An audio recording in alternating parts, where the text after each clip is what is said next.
Welcome to BPSC maker. दोस्तों आज है 11 जून 2021 और 11 जून 2021 से बिहार करंट अफेयर्स और साथ ही राष्ट्रीय और अंतर्राष्ट्रीय घटनाओं सहित करंट अफेयर्स के जितने भी प्रश्न बनेंगे वो सारे के सारे मैं आपको यहाँ पर इस वीडियो में बताऊंगा। ये वीडियो आपके लिए बीपीएससी सहित Bihar SSC, Bihar SI, ESI, CDPO, Bihar police और वो तमाम परीक्षाएं जो खास करके बिहार में आयोजित होती है, बिहार के सभी कंपेटिटिव एग्जाम के दृष्टिकोण से महत्वपूर्ण है। अगर आप इस चैनल पर पहली बार विजिट किया तो आपको बता दूं, यहाँ पर आपको जनवरी से लेकर के अब तक का करंट अफेयर्स का वीडियो और पीडीएफ दोनों मिल जाएगा। वीडियो के लिए आपको क्या करना है, चैनल के प्लेलिस्ट में जाना है, वहां पर आपको बिहार करंट अफेयर्स के नाम से एक प्लेलिस्ट बना है, आप सारे वीडियो को वहां पर एक साथ देख सकते हैं। और रही बात पीडीएफ की, तो पीडीएफ के लिए आपको क्या करना है कि इस वीडियो के डिस्क्रिप्शन में जनवरी से लेकर के अब तक यानी जनवरी, फरवरी, मार्च, अप्रैल और मई ये पांचों माह के करंट अफेयर्स का पीडीएफ का लिंक वहां पर दिया गया, वहां से जाके इसे डाउनलोड कर सकते हैं। चलिए अब यहाँ पर वीडियो पे आते हैं और यहाँ पर देखेंगे पिछले वीडियो में जो मैंने आपसे प्रश्न पूछा था वो प्रश्न था कि हाल ही में रंजीत सिंह दिसाले किस बैंक के शिक्षा सलाहकार नियुक्त किए गए हैं। तो देखिए यहाँ पर इस प्रश्न का जो राइट आंसर होगा ये हो जाएगा हमारा ऑप्शन नंबर सी, यानी कि ये विश्व बैंक के शिक्षा सलाहकार अभी नियुक्त किए गए। सभी लोगों ने इस प्रश्न का राइट आंसर किया, ऑप्शन नंबर सी यहाँ पर इस प्रश्न का सही था। और इनसे रिलेटेड बहुत सारे फैक्ट थे जो कि आपके एग्जाम में पूछे जा सकते हैं, वो सारे के सारे मैं आपको बता चुका हूँ। और यहाँ पर एक बार मैं पुनः बता दूँ कि ये इकलौते भारतीय हैं जिन्हें कि 2020 में ग्लोबल टीचर अवार्ड से सम्मानित किया गया था, यानी कि ग्लोबल टीचर अवार्ड 2020 से ये सम्मानित होने वाले पहले भारतीय हैं। तो ये आपको ध्यान रखना है, ये सारे तमाम इंफॉर्मेशन मैं आपको कल वाले वीडियो में दिया था। अब यहाँ पर आगे बढ़ते हैं और देखेंगे पहला प्रश्न, लेकिन उससे पहले यहाँ पे बात आई जून की, तो जून से संबंधित कुछ प्रमुख दिवस, तिथियां व थीम है उन्हें देख लेते हैं। ये आपके एग्जाम के दृष्टिकोण से महत्वपूर्ण है, तो ये यहाँ पे जरूरी हो जाता है हर दिन आपको रिवाइज करना। तो 1 जून को अंतर्राष्ट्रीय बाल रक्षा दिवस और विश्व दुग्ध दिवस मनाया गया। और विश्व दुग्ध दिवस यानी कि वर्ल्ड मिल्क डे का जो थीम है 2021 का, ये पर्यावरण, पोषण और सामाजिक आर्थिक सशक्तिकरण के साथ साथ डेयरी क्षेत्र में स्थिरता। 2 जून को अंतर्राष्ट्रीय सेक्स वर्कर्स दिवस और तेलंगाना गठन दिवस। और 3 जून को विश्व साइकिल दिवस, जिसका 2021 का थीम है विशिष्टता, बहुमुखी प्रतिभा, साइकिल की लंबी उम्र और परिवहन के सरल, टिकाऊ और किफायती साधन। 4 जून को आक्रमण के शिकार हुए मासूम बच्चों का अंतर्राष्ट्रीय दिवस। 5 जून को विश्व पर्यावरण दिवस, ये बहुत ही ज्यादा महत्वपूर्ण है और इस वर्ष का इसका थीम है पारिस्थितिकी तंत्र की बहाली। और 6 जून को अंतर्राष्ट्रीय ओलंपिक समिति स्थापना दिवस। 7 जून को विश्व खाद्य सुरक्षा दिवस और विश्व खाद्य सुरक्षा दिवस 2021 का थीम है safe food today for a healthy tomorrow. और इस 8 जून को विश्व महासागर दिवस मनाया गया और इसका थीम है महासागर जीवन और कल्याण। और उस वक्त यहाँ पे आगे बढ़ेंगे और 9 जून को बलिदान दिवस, जो कि अमर शहीद बिरसा मुंडा की पुण्यतिथि के रूप में मनाया जाता है। और 10 जून को विश्व भूगर्भ जल दिवस। यहाँ पर जैसे जैसे ये डेट आगे बढ़ेगा वैसे वैसे मैं यहाँ पर अपडेट करता चलूंगा। ये सारे फैक्ट जहाँ पे आप देख रहे हैं ये सभी को आप नोट कीजिए कॉपी में, आप इसका स्क्रीनशॉट ले लीजिए। आप नोट करेंगे तो अच्छा रहेगा, क्योंकि आप बार बार यहाँ पर जब आपका रिविजन होगा और साथ ही आपके पास नोट भी रहेगा, तो जब आप पढ़ने बैठेंगे तो वो सारी चीज़ें आपके सामने से गुजरेगी तो आपको याद रहेगा। इसलिए मैं यहाँ पे आपको मतलब रोज बताता हूँ ताकि आपके नजर के सामने से गुजरे, तो जब चीज़ों का बार बार देखेंगे तो आपको याद होगा। इसे स्किप मत कीजिए, सभी को मतलब रिवाइज कीजिए, ठीक है। महीने भर का जब आप यहाँ पे प्रमुख दिवस, तिथियों और थीम को देखेंगे, जब 1 महीना कंटिन्यू देखेंगे तो ये आपको याद हो जाएगा, दोबारा इसको मतलब टाइम देने की आवश्यकता नहीं होगी, ठीक है। तो ये सारी चीजों को यहाँ से आपको याद रखना है। अब यहाँ पे बढ़ते हैं पहले प्रश्न की ओर, एक एक करके मैं आपको सभी प्रश्न बताऊंगा और इनसे रिलेटेड जो भी महत्वपूर्ण फैक्ट होगा उन्हें भी डिस्कस करूंगा। तो इस पूरे वीडियो को आपको ध्यानपूर्वक देखना है और वीडियो के अंत में जो प्रश्न आपसे पूछा जाएगा उसका आंसर कमेंट बॉक्स में कमेंट करके देना है। चलिए आज का पहला प्रश्न है कि हाल ही में बिहार के किस जिले में स्थित एक मदरसा में विस्फोट होने के बाद अब जांच का जिम्मा बिहार आतंकवाद निरोधी दस्ते यानी कि बिहार एटीएस को सौंपा गया है। तो ये जो विस्फोट हुआ था ये बिहार के बांका जिले में हुआ था। ध्यान रखिएगा, ऑप्शन नंबर ए यहाँ पे इस प्रश्न का सही उत्तर हो जाएगा। अब यहाँ पर इसके बारे में कुछ महत्वपूर्ण फैक्ट मैंने एग्जाम के दृष्टिकोण से जो महत्वपूर्ण है वो सारी चीजों को यहाँ पर ऐड किया है, उन्हें देख लेते हैं। तो बांका जिले के एक मदरसा में हाल ही में विस्फोट हुआ और जिससे कि पूरा मदरसा ध्वस्त हो गया है। आप यहाँ पर इस इमेज में भी देख सकते हैं, मदरसा पूरी तरह से ध्वस्त हो चुका है। और इस ब्लास्ट में एक मौत हुई है, जो कि मौलाना साहब यहाँ पर मौजूद थे, उनकी मौत हुई है, तथा करीब 1 दर्जन लोग घायल हुए हैं। और इस हादसे का जिम्मा अब आतंकवाद निरोधी दस्ते को सौंपा गया, यानी कि बिहार एटीएस को सौंपा गया है। तो ये सारी चीज यहाँ पे याद रखेंगे। अब यहाँ पे बात आई है बिहार एटीएस की, तो बिहार एटीएस से संबंधित कुछ प्रश्न बन सकते हैं आपके एग्जाम में, तो वो सारी चीजों को यहाँ पे मैंने ऐड किया, सारी चीजों को आप ध्यानपूर्वक देखिए। तो पटना के गांधी मैदान में आयोजित 72वें गणतंत्र दिवस समारोह में 10 विभागों की झांकी मतलब निकाली गई थी, जिसमें कि बिहार आतंकवाद निरोधी दस्ते की टीम पहली बार इसमें शामिल हुई थी। यानी कि 2021 में जो गणतंत्र दिवस मनाया गया 26 जनवरी 2021 को, ये 72वां गणतंत्र दिवस था, जिसमें कि गांधी मैदान में जो झांकी निकाली गई, गांधी मैदान पटना में, तो 10 विभागों द्वारा झांकी निकाली गई थी, जिसमें कि पहली बार बिहार एटीएस की झांकी मतलब इसमें शामिल हुआ था। और यहाँ पे बिहार एटीएस के बारे में, इसके स्थापना के बारे में चीज लिखा गया है कि वर्ष 2013 में पटना में हुए बम विस्फोटों के बाद बिहार एटीएस का गठन किया गया था और इसके पहले बैच को गांधीनगर स्थित गुजरात फॉरेंसिक साइंस यूनिवर्सिटी में प्रशिक्षण दिया गया था। तो ये सारे फैक्ट है जो कि यहाँ पर इस प्रश्न को इसीलिए मैंने ऐड किया क्योंकि मैं आपको बिहार दस्ते के बारे में बता सकूं, बिहार आतंकवादी विरोधी दस्ते के बारे में बता सकूं। देखिए यहाँ पे बात आई है मदरसा की और मौलाना साहब की, तो बहुत सारे लोग यहाँ पर ऐसे होंगे जो नेगेटिव कमेंट करेंगे। तो आप लोगों से हाथ जोड़कर रिक्वेस्ट है कि कोई भी नेगेटिव कमेंट नहीं करेंगे, अन्यथा मैं आपको ब्लॉक करने पे मजबूर हो जाऊंगा, ठीक है। तो प्लीज आप लोग कोई भी नेगेटिव कमेंट नहीं करेंगे। धर्म और जाति को यहाँ पर इस चैनल पे मत लाइएगा। बहुत सारे कमेंट से मैं देख देख के मैं मतलब कि मेरा माथा खराब हो गया है कि आप लोग भी ऐसे कर सकते हैं। नई पीढ़ी के आप लोग युवा हैं और सोच ऊंचा रखिए, हमेशा राष्ट्र ऊपर होना चाहिए। तो धर्म से रिलेटेड कोई भी कमेंट नहीं करेंगे, प्लीज आप लोगों से रिक्वेस्ट है, ठीक है। इस बात को ध्यान रखिएगा। देखिए मेरा मकसद यही था यहाँ पर इस क्वेश्चन को ऐड करने का। यहाँ पर मैं आपको बिहार आतंकवाद निरोधी दस्ते के बारे में यानी कि बिहार ATS के बारे में बता सकूं, ठीक है, ये ध्यान रखिएगा। चलिए दूसरा प्रश्न है कि आज यानी कि 11 जून 2021 को बिहार के किस नेता के जन्मदिन पर सामाजिक न्याय सद्भावना दिवस मनाया जा रहा है। तो यहाँ पर इस प्रश्न का राइट आंसर होगा श्री लालू प्रसाद यादव, यानी कि ऑप्शन नंबर सी यहाँ पे इस प्रश्न का राइट आंसर होगा। अब यहाँ पर आपको बता दूं कि आज यानी कि 11 जून 2021 को राजद प्रमुख श्री लालू प्रसाद यादव का 74वां जन्मदिन है और इस अवसर पर राजद नेता व समर्थक इसे सामाजिक न्याय व सद्भावना दिवस के रूप में मनाया जा रहा है। तो ये आप ध्यान रखिएगा। तो ये 74वां जन्मदिन है और इसी जन्मदिन के अवसर पर मतलब कि बिहार में सामाजिक न्याय सद्भावना दिवस के रूप में मनाया जा रहा है। जब ये घोषणा हुआ था तो उस वक्त भी मैंने आपको इसके बारे में बताया था और ये आज मनाया जा रहा है यानी कि 11 जून 2021 को। ये सारे फैक्ट आप याद रखेंगे, ये एग्जाम की दृष्टिकोण से अति महत्वपूर्ण प्रश्न है। उसके बाद हम चलते हैं तीसरे प्रश्न पे। हमारा तीसरा प्रश्न है कि हाल ही में बिहार से बहरीन के लिए किस प्रजाति के आम का निर्यात किया गया है। तो इस प्रश्न का राइट आंसर होगा बिहार से जर्दालू आम का निर्यात किया गया है।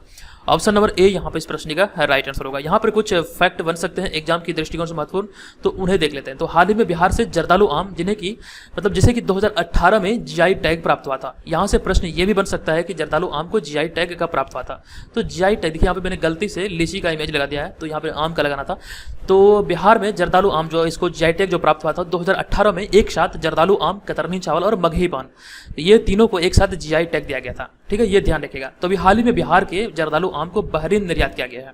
दरअसल देश के पूर्वी क्षेत्र से यानी कि पूर्वी भाग से आम की कुल 16 प्रजातियों के मतलब कि आम का निर्यात शुरू किया गया है, जिसमें कि पश्चिम बंगाल की 2 तथा बिहार की 1 आम की प्रजाति शामिल है और इसे अल जजीरा ग्रुप ऑफ बहरीन ने आयात किया है। यानी कि यहाँ से आयात किया, जो अल जजीरा ग्रुप ऑफ बहरीन के द्वारा ये आयात किया गया है। तो ये सारे फैक्ट यहाँ से आप याद रखेंगे। बिहार से जो आम की प्रजाति मतलब कि निर्यात हुई है वो जर्दालू है। ऑप्शन नंबर ए यहाँ पे इस प्रश्न का राइट आंसर होगा। ये सारे फैक्ट आप याद रखें। मैं चीज़ों को इसलिए रिपीट करता हूँ क्योंकि आप यहाँ से अच्छी तरह से तैयारी कर पाएं, ठीक है, ये ध्यान रखिएगा। अब यहाँ पे बात आई है बिहार की, तो बिहार से संबंधित कई सारे महत्वपूर्ण फैक्ट है। हालांकि ये छोटे छोटे फैक्ट है, लेकिन आप लोग इसे देखिए और रिवाइज कीजिए। तो ये मैप में बिहार की स्थिति है और बिहार की चौहदी की बात किया जाए तो ये अति महत्वपूर्ण है। आपको ये याद रखना है, बिहार की चौहदी है उत्तर में नेपाल, दक्षिण में झारखंड, पूर्व में पश्चिम बंगाल तथा पश्चिम में उत्तर प्रदेश। और बिहार राज्य की सीमा 3 राज्यों के साथ सीमा साझा करती है, यानी कि झारखंड, पश्चिम बंगाल और उत्तर प्रदेश। और वहीं पर अगर इसकी अंतर्राष्ट्रीय सीमा की बात किया जाए तो ये नेपाल के साथ अपनी अंतर्राष्ट्रीय सीमा साझा करती है। आप सभी जानते हैं कि बिहार की राजधानी है पटना, राज्यपाल फागू चौहान, मुख्यमंत्री नीतीश कुमार, और बिहार का जो राजकीय पक्षी ये गोरैया है। और अभी हाल ही में 20 मार्च को विश्व गोरैया दिवस मनाया गया था, जिसका थीम था आई लव स्पैरो। ये भी ध्यान रखेंगे। राजकीय पशु है बैल, राजकीय वृक्ष है पीपल, राजकीय फूल है गेंदा। और बिहार का जनसंख्या घनत्व है 1106 व्यक्ति प्रति वर्ग किलोमीटर। क्षेत्रफल की अगर बात किया जाए तो 93,163 वर्ग किलोमीटर बिहार का क्षेत्रफल है। और जब झारखंड का बंटवारा हुआ था तो उस समय कुल भूमि का 46% भूभाग को लेकर झारखंड राज्य का गठन हुआ था और झारखंड के पहले मुख्यमंत्री थे बाबूलाल मरांडी। तो ये संबंधित जानकारी झारखंड से भी आप याद रखेंगे। और यहाँ की प्रमुख राजभाषा जो है ये प्रथम राजभाषा हिंदी है तथा द्वितीय राजभाषा उर्दू है। बिहार की लंबाई 345 किलोमीटर तथा चौड़ाई 483 किलोमीटर है। बिहार में विधान परिषद की 75 सीटें, विधानसभा की 243 सीटें, राज्यसभा की 16 तथा लोकसभा की 40 सीटें हैं। यहाँ के प्रमुख लोक नृत्य जाट जाटिन, कजारी, पनवरिया और विदिशा यहाँ की प्रमुख लोक नृत्य है। और आप जो यहाँ पर इस इमेज में देख रहे हैं 2 स्वास्तिक के बीच में ये बौद्धे वृक्ष, ये बिहार का राजकीय चिन्ह है, ठीक है। ये सारी चीजों को यहाँ से आपको याद रखना है। उसके बाद यहाँ बढ़ेंगे अगले प्रश्न पे। हमारा चौथा प्रश्न है, हाल ही में आशीष लता राम गोविंद को दक्षिण अफ्रीका में 7 साल की सजा हुई है। निम्नलिखित में से वो किन की परपोत्री है? बताइए इस प्रश्न का राइट आंसर क्या होगा। मुझे लगता है यह प्रश्न आपके एग्जाम में जरूर पूछा जाएगा। तो इस प्रश्न का जो राइट आंसर होगा ये हो जाएगा महात्मा गांधी। ये महात्मा गांधी की परपोत्री है। ऑप्शन नंबर सी यहाँ पे इस प्रश्न का करेक्ट आंसर होगा। अब यहाँ पर इसके बारे में बता दूं कि हाल ही में महात्मा गांधी की परपोत्री आशीष लता राम गोविंद को डरबन यानी कि दक्षिण अफ्रीका की एक अदालत में 62 लाख रैंड अर्थात करीब 3.23 करोड़ रुपए की धोखाधड़ी के मामले में 7 साल की जेल की सजा सुनाई गई है। आप जो यहाँ पर इस इमेज में देख रहे हैं मतलब कि महात्मा गांधी की परपोत्री, इनका नाम है आशीष लता राम गोविंद। इन्हें अभी हाल ही में यहाँ पर डरबन में एक अदालत में 62 लाख रैंड अर्थात करीब समझिए कि 3.5 करोड़ के मतलब रुपये की धोखाधड़ी के मामले में 7 साल की सजा सुनाई गई है। तो ये आप याद रखेंगे। यहाँ पर आगे है कि डरबन विशेष आर्थिक अपराध अदालत ने उन्हें दोषी सिद्धि और सजा दोनों के खिलाफ मतलब कि अपील करने की अनुमति देने से इनकार किया है। तो ये सारी चीजें भी आप यहां से याद रखेंगे, ठीक है। तो यहाँ पर पांचवा प्रश्न के हाल ही में भारत और थाईलैंड की नौसेनाओं ने हिंद महासागर क्षेत्र में भारत थाईलैंड समन्वित निगरानी के कौन से संस्करण में भाग लिए हैं? तो इस प्रश्न का राइट आंसर होगा ये 31वें संस्करण में भाग लिए हैं। ऑप्शन नंबर बी यहाँ पे इस प्रश्न का राइट आंसर होगा। अब यहाँ पर इसके बारे में बता दूं तो भारत और थाईलैंड की नौसेनाओं ने हिंद महासागर क्षेत्र में चीन की बढ़ती मौजूदगी को लेकर के चिंता की पृष्ठभूमि में अंडमान सागर में 3 दिवसीय समन्वित निगरानी अभ्यास का 31वां संस्करण शुरू किया है। ये आपको ध्यान रखना है। ये जो शुरू किया गया ये मतलब हिंद महासागर क्षेत्र में चीन की बढ़ती मौजूदगी को लेकर के ये मतलब कि ये अभ्यास को शुरू किया गया और ये 31वां अभ्यास संस्करण का है। तो ये आप ध्यान रखेंगे। और यहाँ पे आगे इसमें भारतीय नौसेना का अपतटीय गश्ती जहाज INS सरयू और थाईलैंड का जहाज काब्री ने भाग लिया है। यह 31वां संस्करण दिनांक 9 से मतलब कि 11 जून 2021 के बीच आयोजित किया गया। तो ये सारे फैक्ट आपको याद रखना है, ठीक है। तो इसमें जो भाग लिया है भारत की ओर से इसमें INS सरयू और थाईलैंड की ओर से जहाज काब्री ने भाग लिया है और ये 31वां संस्करण है। और इसे मतलब कि किए जाने का उद्देश्य जो ये है कि मतलब कि हिंद महासागर क्षेत्र में जो चीन की बढ़ती मौजूदगी है उसे रोकने का मतलब प्रयास है। तो ये मतलब ये चिंता का विषय है जो कि दोनों देश मतलब इससे लड़ रही है। तो इसी दृष्टिकोण से मतलब ये मतलब शुरू किया गया और इसका संस्करण जो किया गया 9 से 11 जून 2021 के बीच आयोजित किया गया था। उसके बाद यहाँ पे छठा प्रश्न है कि हाल ही में कौन सा देश बिटकॉइन को कानूनी रूप से वैध मुद्रा के रूप में अपनाने वाला पहला देश बन गया है? तो बिटकॉइन को कानूनी रूप से वैध मुद्रा के रूप में अपनाने वाला पहला देश अल सल्वाडोर बना है, यानी कि ऑप्शन नंबर बी यहाँ पे इस प्रश्न का राइट आंसर होगा। अब इसके बारे में डिटेल में जानते हैं कि अल सल्वाडोर हाल ही में औपचारिक मुद्रा बिटकॉइन को वैध मुद्रा के रूप में अपनाने वाला पहला देश बन गया है। आपसे ध्यान रखिएगा। और बिटकॉइन एक ऐसी वर्चुअल करेंसी है, यहाँ पे बिटकॉइन की बात आई है तो उसी के बारे में आपको बता रहा हूँ। यहाँ पर आप इस इमेज में देख सकते हैं बिटकॉइन इस तरह से होती है, लेकिन ये वर्चुअल करेंसी है, ये ध्यान रखिएगा। ये रियल में एग्जिस्ट नहीं करती बल्कि ये वर्चुअल है। तो बिटकॉइन एक वर्चुअल करेंसी है और इसकी शुरुआत 2009 में हुई थी और इसे क्रिप्टो करेंसी भी कहा जाता है और इसे पेमेंट के लिए क्रिप्टोग्राफी का इस्तेमाल होता है। और यह क्रिप्टो करेंसी ब्लॉकचेन टेक्नोलॉजी पर काम करती है। ब्लॉकचेन टेक्नोलॉजी क्या होता है इसके बारे में मैंने बहुत ही पहले मतलब 1-1.5 साल पहले मेन से संबंधित एक प्रश्न चैनल पर अपलोड किया था। ब्लॉकचेन तकनीक क्या है, ब्लॉकचेन टेक्नोलॉजी क्या है, ये कैसे वर्क करता है, ये सारी चीजें मैं आपको बताया था वहां पर। अगर आपको ये जानना है तो वहां पर जाके इसे देख सकते हैं। इसमें बेसिकली क्या होता है कि हजारों कंप्यूटर एक साथ काम करता है, यही है ब्लॉकचेन मतलब टेक्नोलॉजी। और इससे मतलब कि यहाँ पर एक साथ काम होता है और इसमें क्या होता है फ्रॉड होने की संभावना बिल्कुल भी नहीं होती। बहुत सारी चीजें हैं इसके बारे में वहाँ पर जाकर आप जान सकते हैं। और यहाँ पे है कि इसकी शुरुआत सतोशी नाकामोतो ने किया था। अब यहाँ पर मैं आपको एक बात बता दूं, सतोशी नाकामोतो ये कौन है, ये दुनिया में आज तक मिस्ट्री बना हुआ है। ये मिस्ट्री का विषय है कि मतलब आज तक ये कोई नहीं जान पाया इसकी जो शुरुआत की है। मतलब कि ये बिटकॉइन के जो मतलब जन्मदाता हैं सतोशी नाकामोतो, मतलब ये अज्ञात पुरुष है, ये अज्ञाता है, मतलब कौन है ये कोई नहीं जानता है, ये आपको ध्यान रखना है। अब यहाँ पे आगे लिखा गया कि जिस तरह रुपये की यूनिट पैसा और डॉलर की सेंट होती है, डॉलर की यूनिट सेंट होती है, वैसे ही बिटकॉइन यूनिट जो होता है ये सतोशी कहलाता है, यानी इन्हीं के नाम पर रखा गया है, सतोशी कहलाता है। तो ये सारे फैक्ट यहाँ से आप याद रखेंगे बिटकॉइन से, ये आपसे एग्जाम में पूछा जा सकता है। यहाँ पे आपका प्रश्न बनेगा कि मतलब इसकी शुरुआत कब हुई थी, तो 2009 में हुई थी और ये वर्चुअल करेंसी का मतलब ये मतलब माध्यम है, ये वर्चुअल करेंसी है, ये आप ध्यान रखेंगे। चलिए बढ़ते हैं यहाँ पर अगले प्रश्न पे। हमारा 7वां प्रश्न है, हाल ही में असम सरकार ने समाज में महत्वपूर्ण योगदान देने वाले एक नागरिक को प्रतिवर्ष सम्मानित करने हेतु किस पुरस्कार की स्थापना करने का निर्णय लिया है? तो यहाँ पर इस प्रश्न का राइट आंसर होगा ऑप्शन नंबर ए, यानी कि असम रत्न मतलब ये पुरस्कार देने का निर्णय लिया गया है। अब यहाँ पर मैं आपको इनसे रिलेटेड बहुत सारे फैक्ट है उन्हें बता दूं, आप लोग सभी को नोट कीजिएगा। तो यहाँ पर इसके बारे में जानकारी है कि हाल ही में असम कैबिनेट ने समाज में महत्वपूर्ण योगदान देने वाले नागरिकों में प्रतिवर्ष एक नागरिक को यानी कि एक लोग को असम रत्न और 3 लोगों को असम विभूषण, 5 लोगों को असम भूषण और 10 लोगों को असम श्री देने का निर्णय लिया गया है, ये आप ध्यान रखिएगा।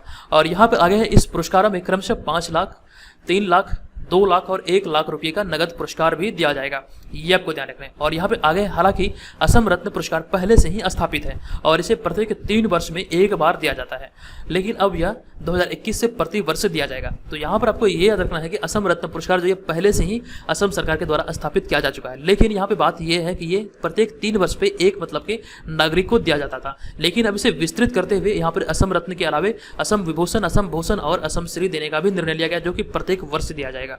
तो यहाँ पर तमाम जानकारियां आपको याद रखना है, इस तरह के प्रश्न आपसे एग्जाम में पूछे जाएंगे। उसके बाद यहाँ पे बढ़ते हैं हम अगले प्रश्न पे। अगला प्रश्न हमारा है कि 8वां प्रश्न, हाल ही में उत्तर प्रदेश कैडर के किस पूर्व IAS अधिकारी को चुनाव आयुक्त नियुक्त किया गया है? तो इस प्रश्न का राइट आंसर होगा ऑप्शन नंबर यहाँ पे हो जाएगा डी, यानी कि अनूप चंद्र पांडे। ऑप्शन नंबर डी यहाँ पे इस प्रश्न का राइट आंसर हो जाएगा। अब यहाँ पर इसके बारे में बता दूं कि हाल ही में उत्तर प्रदेश कैडर के पूर्व IAS अधिकारी अनूप चंद्र पांडे को चुनाव आयुक्त नियुक्त किया गया है। आप यहाँ पर जो इस इमेज में देख रहे हैं यही है अनूप चंद्र पांडे। और यहाँ पर आगे लिखा गया है कि मुख्य निर्वाचन आयुक्त के रूप में सुनील अरोड़ा का कार्यकाल 12 अप्रैल 2020 को पूरा हो गया था, जिसके बाद से सुशील चंद्रा अब मुख्य चुनाव आयुक्त हैं और अनूप चंद्र पांडे अब मुख्य चुनाव आयुक्त सुशील चंद्र और चुनाव आयुक्त राजीव कुमार के साथ 3 सदस्यीय निकाय में शामिल हो गए हैं। तो ये सारे फैक्ट आप यहाँ पे आप याद रखेंगे। जो मुख्य चुनाव आयुक्त थे सुनील अरोड़ा, वो मतलब 12 अप्रैल 2020 को ही वो कि सेवा से निवृत्त हो चुके थे। और उसके बाद यहाँ पे मुख्य चुनाव आयुक्त जो अभी वर्तमान में है, इनका नाम आप याद रखिएगा सुशील चंद्र, ये अभी वर्तमान में मुख्य चुनाव आयुक्त हैं। और अभी इनके अलावा 3 सदस्यीय पैनल में ये भी शामिल हो चुके हैं, अनूप चंद्र पांडे। तो ये सारी चीज़ें यहाँ से आप याद रखिए। अब उसके बाद यहाँ पे बढ़ते हैं अगले प्रश्न पे, हमारा देखेंगे 9वां प्रश्न। तो 9वां प्रश्न की रेटिंग एजेंसी क्रिसिल ने भारत में सकल घरेलू उत्पाद यानी कि जीडीपी का अनुमान 11% से घटाकर कितना प्रतिशत कर दिया है। तो जीडीपी का अनुमान क्रिसिल के द्वारा जो घटाया गया है 11 से घटाकर 9.5% किया गया है। ऑप्शन नंबर ए यहाँ पर इस प्रश्न का सही उत्तर है। अब यहाँ पर इसके बारे में बता दूं कि हाल ही में रेटिंग एजेंसी क्रिसिल ने वित्त वर्ष 2021-22 के लिए भारत के सकल घरेलू उत्पाद यानी कि जीडीपी के विकास दर के अनुमान को 11% से घटा करके 9.5% कर दिया गया है। और फिर यहाँ पे आगे है कि इस रिपोर्ट ने आर्थिक सुधार में टीकाकरण के महत्व पर प्रकाश डाला है, ये आप याद रखिएगा। और यहाँ पे बात है क्रिसिल की, तो क्रिसिल से जुड़ी कुछ इन्फॉर्मेशन है, उन्हें देख लेते हैं। तो क्रिसिल भारत की पहली क्रेडिट रेटिंग एजेंसी है और जिसने देश में क्रेडिट रेटिंग की अवधारणा को आगे बढ़ाया है और इसका मुख्यालय मुंबई में है तथा इसकी स्थापना 1 जून 1987 को हुआ था। तो ये सारे फैक्ट क्रिसिल से संबंधित भी आपको याद रखना है। ये एक रेटिंग एजेंसी है, ठीक है। इसका स्थापना 1987 में हुआ था, इसका मुख्यालय है मुंबई में, ठीक है। तो ये सारे फैक्ट यहाँ से आप याद रखिए। चलिए अब यहाँ पे आगे बढ़ते हैं और यहाँ पर मैं आपको एक महत्वपूर्ण सूचना दे दूं कि इस चैनल के माध्यम से रिसेंटली एक ई बुक लॉन्च किया गया है। इस ई बुक की खास बात यह है कि विगत 28 वर्षों से बिहार में जितनी भी परीक्षाएं आयोजित की गई है वो सारे परीक्षाओं के प्रश्नों को यहाँ पर इस पीडीएफ में सम्मिलित किया गया है। इस पीडीएफ में आप देखेंगे बाइलिंगुअल में हिंदी और अंग्रेजी दोनों भाषा में 2500 से अधिक प्रश्नों का इसमें संग्रह किया गया है। किसी भी कंपेरेटिव एग्जाम के दृष्टिकोण से प्रीवियस ईयर जो क्वेश्चन होता है वो आपकी एग्जाम की कि रूपरेखा आपको बताता है कि प्रीवियस ईयर में किस प्रकार से प्रश्न पूछे गए हैं। वहां से आपको एग्जाम की समझ आती है कि आप किस प्रकार से तैयारी कर सकते हैं, ठीक है। तो ये ध्यान रखिएगा। और इसे आप परचेज करना चाहते हैं तो इसका लिंक आपको यहाँ पर इस वीडियो के डिस्क्रिप्शन में मिल जाएगा, आप वहां पर जाकर इसे परचेज कर सकते हैं। इसका जो कीमत है केवल 100 रुपये ही रखा गया है, क्योंकि देखिए इस तरह के पीडीएफ आपको कहीं भी नहीं मिलेगा। ये बहुत मेहनत के बाद तैयार किया गया, चीज़ों को बहुत ज़्यादा इकट्ठा किया गया है, उसके बाद ये तैयार हुआ है। तो इसका आप लोग लाभ उठाइए, आपके लिए कम से कम कीमत पर ये अवेलेबल कराया गया है, ठीक है। ये ध्यान रखिएगा। चलिए बढ़ते हैं यहाँ पर अगले प्रश्न पे। हमारा 10वां प्रश्न है, हाल ही में किसके स्थान विशिष्ट मांग आधारित टेली कृषि सलाह देने के लिए भारतीय कृषि अनुसंधान परिषद और डिजिटल इंडिया कॉर्पोरेशन के बीच एक समझौता ज्ञापन पर हस्ताक्षर किया गया है। तो इस प्रश्न का राइट आंसर होगा किसानों के स्थान विशिष्ट मांग आधारित टेली कृषि सलाह के लिए कि हस्ताक्षर किया गया इस समझौते पर। तो ऑप्शन नंबर बी यहाँ पे इस प्रश्न का राइट आंसर होगा। अब यहाँ पर इनसे रिलेटेड जुड़ी जानकारी जो है उन्हें मैं आपको बता दूं। तो हाल ही में किसानों को स्थान विशिष्ट मांग आधारित टेली कृषि सलाह देने के लिए कृषि और किसान कल्याण मंत्रालय के भारत कृषि अनुसंधान परिषद और इलेक्ट्रॉनिक एवं सूचना प्रौद्योगिकी मंत्रालय के डिजिटल इंडिया कॉर्पोरेशन ने 9 जून 2021 को दिल्ली में एक समझौता ज्ञापन पर हस्ताक्षर किए हैं। तो ये आपको याद रखना है, ये किसानों के लिए क्या गया है, किसानों को स्थान विशिष्ट मांग किसानों को स्थान विशिष्ट मांग आधारित टेली कृषि सलाह देने के लिए। तो ऑप्शन नंबर बी यहाँ पे इस प्रश्न का राइट आंसर होगा। ये 9 जून 2021 को दिल्ली में ये समझौता ज्ञापन पर हस्ताक्षर किया गया। चलिए उसके बाद यहाँ बढ़ते हैं अगले प्रश्न पे। हमारा 11वां प्रश्न है, हाल ही में इकोनॉमिक्स इंटेलिजेंस यूनिट 2021 सर्वेक्षण के अनुसार दुनिया में रहने योग्य सबसे अच्छा शहर कौन सा है। ये मोस्ट इंपोर्टेंट प्रश्न है और इस प्रश्न का राइट आंसर होगा ऑकलैंड, यानी कि ऑप्शन नंबर सी यहाँ पे इस प्रश्न का सही उत्तर होगा। अब यहाँ पर इसके बारे में आपको बता दूं कि इकोनॉमिस्ट इंटेलिजेंस यूनिट के वार्षिक सर्वेक्षण 2021 के अनुसार ऑकलैंड 2021 में सबसे अच्छा रहने योग्य शहर है। और इसके बाद इस सूची में जापान के ओसाका और टोक्यो और ऑस्ट्रेलिया के एडिलेड और न्यूजीलैंड में वेलिंगटन का स्थान है। तो ये शहर जो है ये कि सबसे अच्छा शहर की श्रेणी में रहने योग्य है। और यहाँ पर आगे है इसी सूची में सीरिया की राजधानी जो है दमिश्क, ये दुनिया का सबसे कम रहने लायक शहर है। यहाँ पे रहना बहुत ही ज़्यादा मुश्किल है। और इस लिस्ट में बांग्लादेश का ढाका और पाकिस्तान का कराची भी शामिल है। तो ये सारे फैक्ट यहाँ से आप याद रखेंगे। ये जो कि इकोनॉमिक्स इंटेलिजेंस यूनिट 2021 के सर्वेक्षण के आधार पर ये सारी बातें कही गई है। चलिए बढ़ते हैं यहाँ पर अगले प्रश्न पे। हमारा 12वां प्रश्न, हाल ही में किस भारतीय फुटबॉल खिलाड़ी ने लियोनेल मेसी को अंतर्राष्ट्रीय गोल करने के मामले में पीछे छोड़ दिया है। तो इस प्रश्न का राइट आंसर होगा स्टार खिलाड़ी, स्टार फुटबॉलर सुनील छेत्री इस प्रश्न का राइट आंसर होगा। अब यहाँ पर कुछ चीज़ें हैं उन्हें देख लेते हैं। तो हाल ही में 36 वर्षीय भारतीय फुटबॉल खिलाड़ी सुनील छेत्री ने अर्जेंटीना के लियोनेल मेसी को अंतर्राष्ट्रीय गोल के मामले में पीछे छोड़ दिया है। आप जो यहाँ पर इस इमेज में देख रहे हैं यही है सुनील छेत्री। और यहाँ पे आगे लिखा गया कि सुनील छेत्री 74 गोल के साथ दूसरे सबसे अधिक सक्रिय अंतर्राष्ट्रीय गोल करने वाले खिलाड़ी बन गए हैं। ये आप याद रखिए। और यहाँ पे आगे लिखा गया कि सुनील छेत्री अब लियोनेल मेसी से 2 गोल आगे हैं। मेसी बार्सिलोना और अर्जेंटीना दोनों के लिए खेलते हैं। वे बार्सिलोना के लिए अब तक 670 गोल कर चुके हैं, जबकि सबसे अधिक गोल करने में वे फुटबॉल खिलाड़ी, मतलब कि सबसे अधिक गोल करने वाला जो फुटबॉल खिलाड़ी है वो क्रिस्टियानो रोनाल्डो है। यहाँ पर अब ये कन्फ्यूजन आपको उठ रहा होगा कि जब मेसी 670 गोल कर चुके हैं तो ये मतलब कि इससे आगे ये सुनील छेत्री कैसे निकल गए। तो यहाँ पर मैंने आपको एक फैक्ट बताया कि मेसी जो है ये लियोनेल मेसी जो है ये बार्सिलोना और अर्जेंटीना दोनों के लिए खेलते हैं। तो यहाँ पे आपसे प्रश्न में क्या पूछा जा रहा है, प्रश्न में आपसे पूछा जा रहा है कि किस मतलब कि भारतीय फुटबॉल खिलाड़ी ने लियोनेल मेसी को अंतर्राष्ट्रीय गोल के मामले में पीछे छोड़ दिया है। तो यहाँ पर ऑब्वियसली बात है कि यहाँ पे बार्सिलोना के लिए जो आप यहाँ पे देख रहे हैं कि बार्सिलोना के लिए 670 गोल कर चुके हैं। तो बार्सिलोना तो ऑब्वियसली इसका आंसर नहीं होगा, क्योंकि यहाँ पे देखिए, यहाँ पे मैंने बताया कि बार्सिलोना और अर्जेंटीना दोनों के लिए खेलते हैं। तो यहाँ पर इसका जो मतलब होगा ये अर्जेंटीना की तरफ से यहाँ पे बात किया जा रहा है। तो अर्जेंटीना से अभी तक ये लगभग 70 गोल किए हैं, 70 से 72 गोल किए हैं, और वहीं पे सुनील छेत्री जो गोल किए हैं ये 74 गोल किए हैं। तो 2 गोल ये सुनील छेत्री आगे हैं। तो ये आपको याद रखना है। अगर यहाँ पे ओवरऑल गोल की बात किया जाए कि बार्सिलोना और अर्जेंटीना दोनों को मिला के बात किया जाए तो सुनील छेत्री से ये बहुत ही ज़्यादा आगे होंगे। तो ये आप ध्यान रखिएगा, ठीक है। यहाँ पे आपको कन्फ्यूजन नहीं होना है, ठीक। ये सर चीज़ यहाँ से याद रखिए। अब यहाँ पे आगे बढ़ते हैं और बढ़ते हैं आज के इस वीडियो के प्रश्न की ओर। आज के इस वीडियो का प्रश्न अति महत्वपूर्ण प्रश्न है। इसका आंसर सभी लोग कमेंट जरूर कीजिएगा और इसके बारे में डिटेल में जरूर लिखिएगा। तो आज का प्रश्न है कि हाल ही में प्रकाशित 1232 kilometre the long journey home नामक एक नई पुस्तक में बिहार के 7 प्रवासी श्रमिकों की यात्रा का वर्णन किया गया है, और इस पुस्तक के लेखक कौन है। ये सारे फैक्ट मैं इनसे रिलेटेड जो भी महत्वपूर्ण फैक्ट थे वो ऑलरेडी पिछले वीडियो में बता चुका हूँ। इसका आंसर क्या होगा कृपया कमेंट बॉक्स में कमेंट करके दीजिएगा, और इसके बारे में जो भी चीज़ें थी वो मैं आपको ऑलरेडी बता चुका हूँ। अब यहाँ पे आगे बढ़ते हैं और पेड ग्रुप से संबंधित कुछ जानकारी है। जो लोग से यहाँ पे ज्वाइन करना चाहते हैं तो वो लोग यहाँ पे देख सकते हैं। तो अगर आप घर बैठे सरसठ में बीपीएससी प्रारंभिक परीक्षा और बीपीएससी सीडीपीओ दोनों परीक्षाओं की तैयारी में लगे हैं तो यहाँ से आप अपने तैयारी को बेहतर कर सकते हैं। देखिए, हमारा जो जिम्मेवारी है वो आपको टेस्ट सीरीज प्रोवाइड कराना है, और monthly current affairs, monthly daily current affairs आपको मिलेगा, और बिहार जेके की तैयारी होगी, और बीपीएससी प्रीवियस ईयर क्वेश्चन का तैयारी होगा।